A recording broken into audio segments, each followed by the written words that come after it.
everyone. This is the Crime Cafe, your podcasting source of great crime, suspense, and thriller writing. I'm your host, Debbi Mack. Before I bring on my guest, I'll just remind you that the Crime Cafe has 2 ebooks for sale, the 9-book box set and the short story anthology. You can find the buy links for both on my website, debbimack.com, under the Crime Cafe link. You can also get a free copy of either book if you become a Patreon supporter. You'll get that and much more if you support the podcast on Patreon, along with our eternal gratitude for doing so. By the way, do you ever get tired of ads? I know I do. But there is a solution, Stitcher Premium. When you subscribe to Stitcher Premium, not only do you get ad-free listening, but you get access to bonus content and exclusive shows. If true crime's your thing, check out the bonus episodes of True Crime Garage and the exclusive archives from Criminology. You get a lot for only $4.99 a month, plus you can get the first month free if you subscribe with the promo code CRIMECAFE. I'm a Stitcher Premium subscriber, and if you also like to enjoy ad-free listening, go to stitcher.com/premium and sign up with the promo code CRIMECAFE. That's one word, all caps, today. Hi, everyone.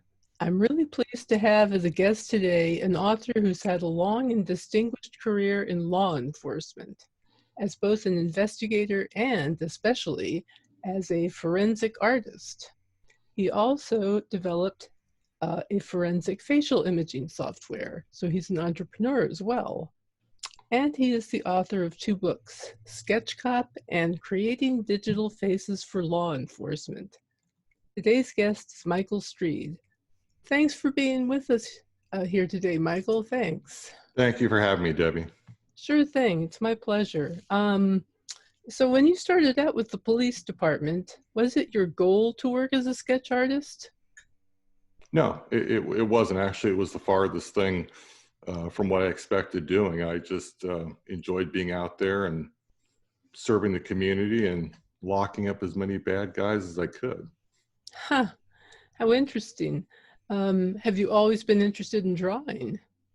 You know, I think most kids are, and I especially was. I mean, I doodled a lot in school. I spent my time drawing Disney characters because that was my original career goal, was to be a Disney animator. So I just practiced cartoons all the time. Wow, very cool. From your blog post, I got the sense that you were an artist who became interested in writing rather than a writer who also draws. Would that be pretty accurate? It'd be very accurate. Again, farthest thing from what I ever thought I'd be doing. And it was suggested to me one day that I, write down some of these stories, the cases I've been involved in. And once I started, writing and researching, I became really fascinated by the cases because, I'd get called in and I'd come in and I'd do the job and I'd leave. And, sometimes they were my cases, most time they were other people's cases. So I only knew so much about the case. And then I was on to my primary job as a police officer. So it wasn't until I sat down and wrote the book that I really, really found some of the fascinating nuances of the case. Mm-hmm. So, yeah, it was not your job to investigate the case as such, but to aid the investigators, correct? Pretty much. I was just there as an investigative resource for them. Mm-hmm. Yes. When your late wife suggested that you write a book about your experiences, how did you go about preparing to write your first book? I kept a pretty good record of the cases, just because that's what I typically do for court and things like that.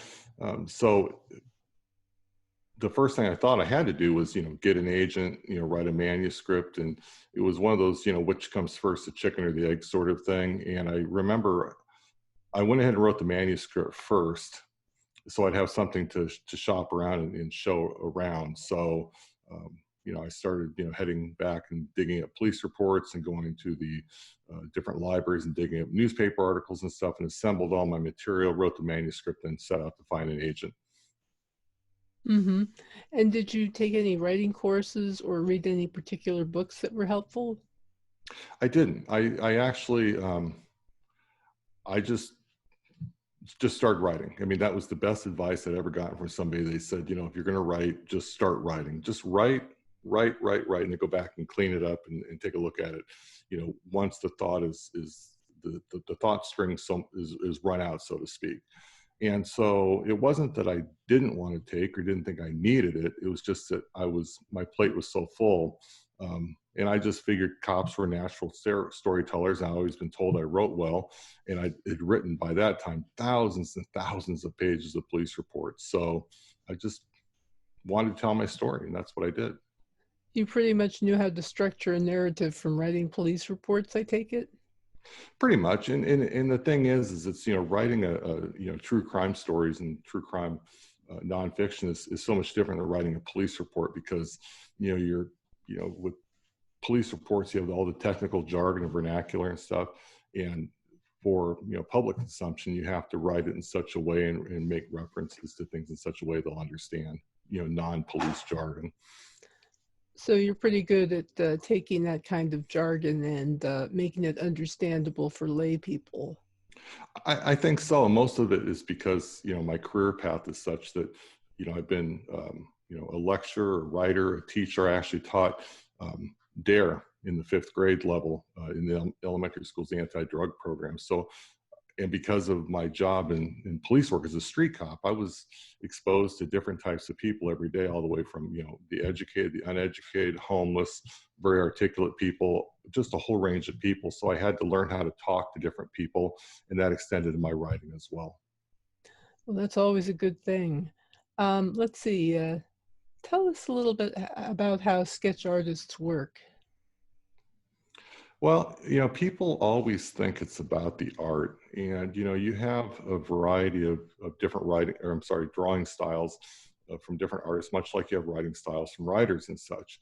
And so, you have to have that, the base artistic skills, but really it's about being an effective communicator, because now you're having to encourage them to relive that moment and trust you to share the details with you and get the necessary information to come up with a drawing that's going to be not so much anatomically correct or artistically, follow the artistic canons and such, as much as reflect their memory and their words about the event.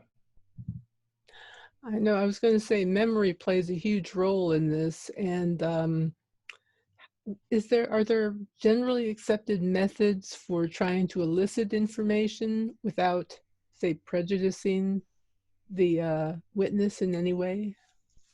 I think if you don't show them a picture of who the police think it is, or you don't front load them with a lot of information they probably shouldn't know or don't need to know about who the police may be thinking about, it's pretty much like drawing, like writing. Again, everyone has their own interview style in terms of how they're able to reach out and connect with people. My style of interviewing may be different than yours or somebody else's, and I may never use the same 2 styles of interviewing back to back, because people are different. So I may have a strategy laid out how I want to speak to them, how I want to interview them, but because of something that comes up during the interview in terms of their trauma or non-trauma or whatever, I have to kind of change it on the fly in terms of what I'm doing, what I'm saying, and how I'm saying it. That's interesting. I meant to say that I read your first book and I really thought it was good. I liked it a lot. Thank you. So I really admire that you were able to create a work like that without any training whatsoever, based on simply the writing that you've done before. I mean, really, it's an art and a craft to be able to put a story together. Let's see. You're also a certified forensic artist. Is that a special skill, or is that like a requirement for what you do? It is not, and really quick, I want to go back to the previous compliment you gave me. I will give credit to my editor, because I did find during the writing process that having a good editor really makes the difference in a good book and not so good a book in terms of its readability and such. So I give major kudos to my editor, because she did a wonderful job in terms of keeping me between the curb lines, so to speak, and keeping me in a direction she thought the readers would want me to go. And that's really valuable. So anybody who's listening and watching and you're an aspiring writer, find a good editor. A good editor is gold. I couldn't agree with you more. That is so totally true. So back to your question about certified forensic artists. What that does, I think, more than anything else, is it gives you some credibility professionally in the courts when you testify as an eyewitness expert or as a police sketch, a forensic artist expert, so to speak. It's just basically recognition that you've reached a certain level of expertise that should be recognized by other professionals, law enforcement, forensics, and such, in terms of your education, in terms of your work experience. What sort of skills are involved now in the modern age with sketch artists? Oh, in the modern age, for the certification, they're typically requiring, I think, a minimum of like 40 hours of training and so many successful sketches in terms of resemblance to the bad guy, and they don't have a master level yet that I'm aware of for folks like myself and others who may have like over 1,000 hours of training, and I've got like 40 years of experience now in numerous identifications and such. So one of the reasons why I created the software was because more people had a desire to help out, and they couldn't draw, but they wanted to create sketches. They wanted to have a tool in their forensic toolkit in which to help out their departments and aid investigators and such. So the certification is nice, but in a way it's very limiting. Mm. Hmm. That's interesting. And you're working on a true crime book now? I am, and the manuscript's been sitting here for quite a while. And I think it's like anything else. I learned a lot of value in terms of character development. The first book I really wanted to pay homage, so to speak, in a way to the victims, because I think they're oftentimes forgotten too easily. And I think that, of course, we beat the celebrity victims to death in these high profile salacious cases and stuff. And when you look at, the typical victim, they're like, you never hear about them. They go to work every day. They've got families. They work hard. But yet they get buried in the pages in the news and on the internet and stuff. No one ever hears of them. So in this particular book, there's a couple of main characters and such that I really want to kind of buff up just a bit more. The facts of the crime are almost templated in some way from crime to crime, but it's the people involved, the victim and the suspect. And as much as people don't want to hear about the suspect, they are oftentimes the main character. And so it's kind of important for me in this case, in this book, to build them up just a bit more. Mm-hmm. What kind of a case is it? Can you talk about it a little bit? Yeah, sure. Of course. It's a kidnapping, robbery, murder case involving a retired former police officer who was working, post-employment job to, put food on the table, so to speak. And then, of course, the suspect in this case was a lone wolf type of character, ex-con, frustrated with his own life and got tired of knocking over liquor stores and decided he wanted to go for the big score. So this retired police officer, worked for a delivery service to work for the banks and the ATMs, and typically carried a lot of money. So it involves some stalking, robbery, burned body, little evidence, a sketch of mine, of course, and just kind of walking through how these detectives really, put some shoe leather in and wound up identifying the suspect. And he actually got the death penalty. And is now deceased. He didn't get the death penalty, died of natural causes on death row. But it's just an interesting story in terms of how the police put all this circumstantial evidence together. And I just think that the characters are just interesting. That's, their background and such. That's what attracted me to the case most of all. I was going to say, what was it that attracted you to the case? What was it about? Well, it's kind of, it's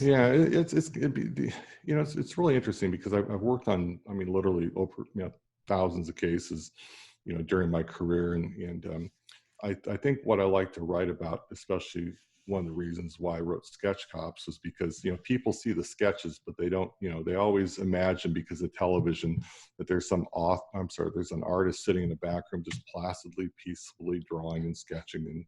And it couldn't be farther from the truth. I mean, I've sketched in the back of 7-Elevens, in the back seat of cars, with a variety of different characters and such. So I wanted to kind of let people in on like I wanted, as I would say, rip the veil off of, the secrecy of what happens, how a police composite sketch is constructed. A Now that I've behind the done that, scenes look. exactly, it's behind the scenes look. And now it's time to take those cases individually, examine those and expand on those.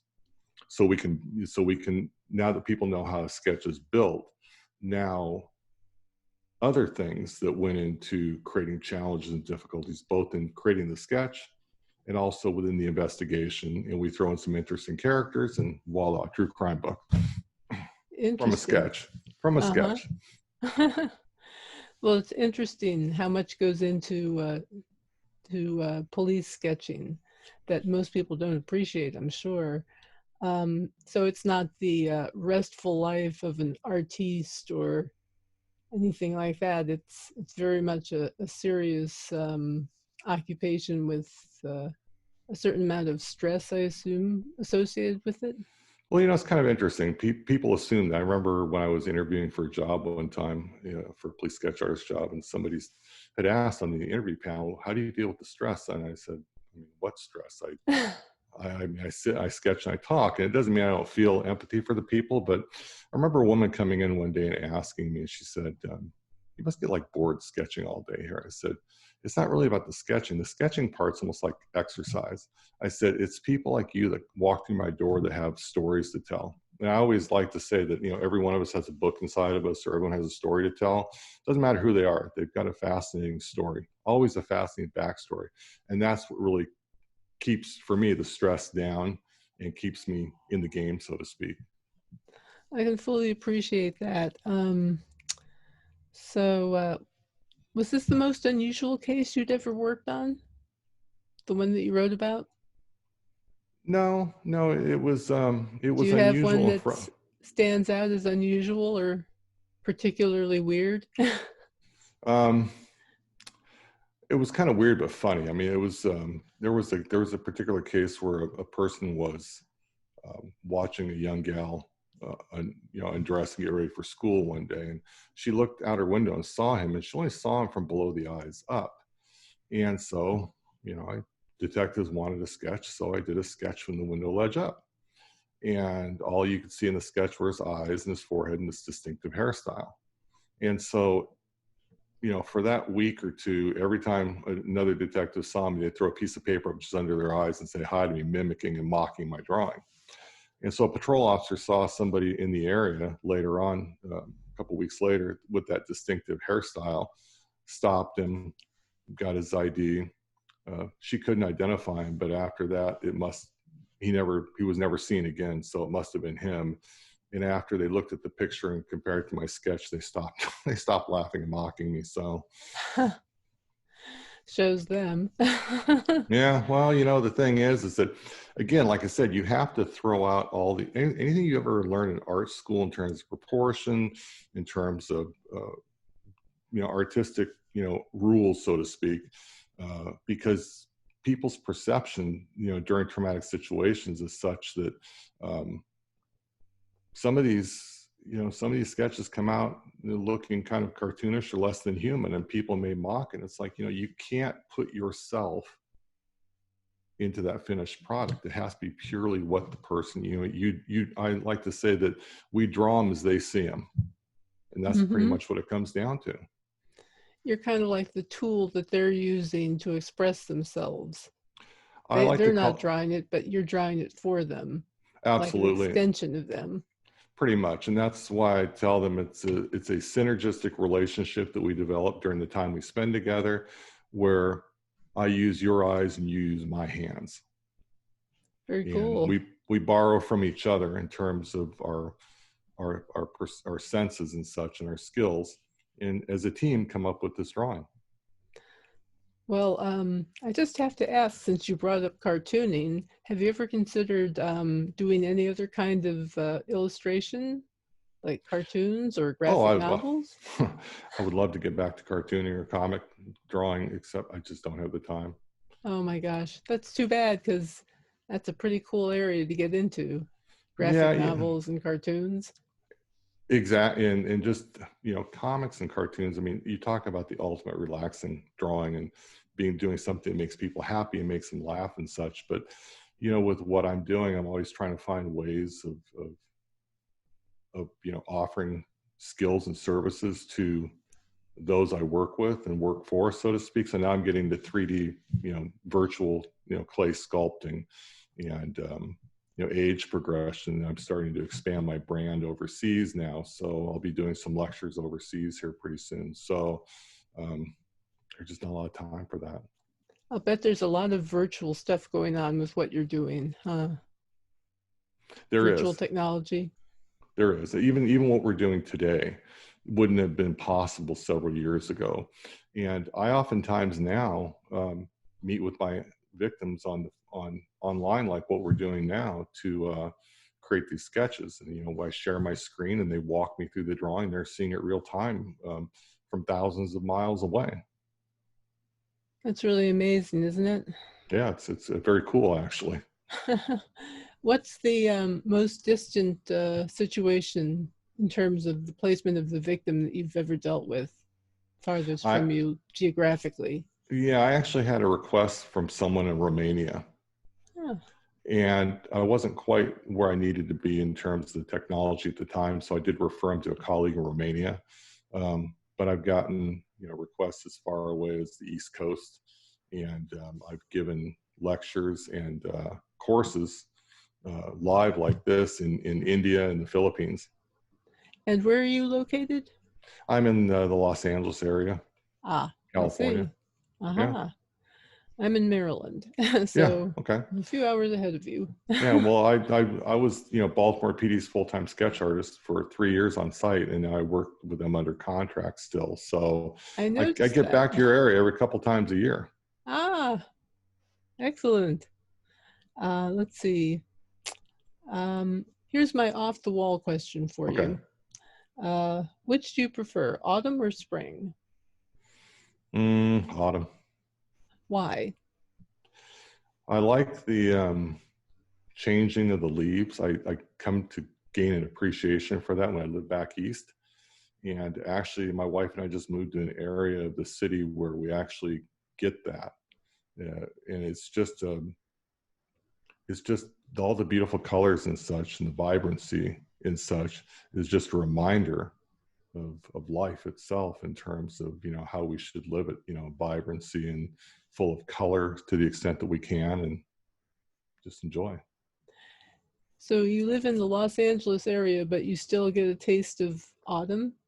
Absolutely, yes. And we're driving up the back side of our neighborhood just below, because we live up near the foothills, and we notice Ah, all these trees, and all of a sudden the reds and the yellows and such that um, we experienced back in Maryland, and it was very heartwarming because I really love the area back there, and I really enjoyed the time I had back there, and so it was nice to be able to see a little of that change of seasons that we typically don't get in California.